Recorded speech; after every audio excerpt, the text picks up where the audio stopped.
Hello everyone, নমস্কার। তো আজকে আমি সকালে কিতা রান্না করি আর রাত্রেও কিতা রান্না করবো, তো পুরোটা আপনার সঙ্গে শেয়ার করবো। তো দেখুন, সকালে আমি কিন্তু আমার বাসার যেতাম, গ্রামের বাসার। তো আমি কেন লাউ দিয়ে মাছের মাথা দিয়ে একটু করছি, আর শুটকি দিয়ে সেম দিয়ে শুকনো শুকনো করে করছি, আর বেগুন দিয়ে মাছের ঝোল করছি। সো আমি খাওয়া দাওয়া করি, এখন বাইরেও গেছি আমি আমার গ্রামের বাসায় যাওয়ার লেগে।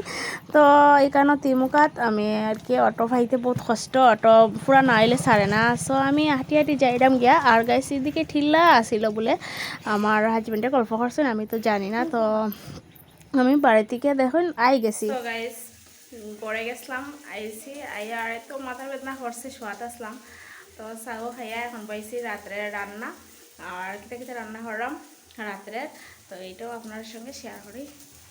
তো বেগুন ভাজা, সয়াবিন ভাজা, আর এখানে সয়াবিনের লাগে আলু ভাজিয়া রাখছি, আর এদিকে সয়াবিন ভাজা তরকারি রান্না করা লাগে। তো রাত্রে এটাই রান্না করবো।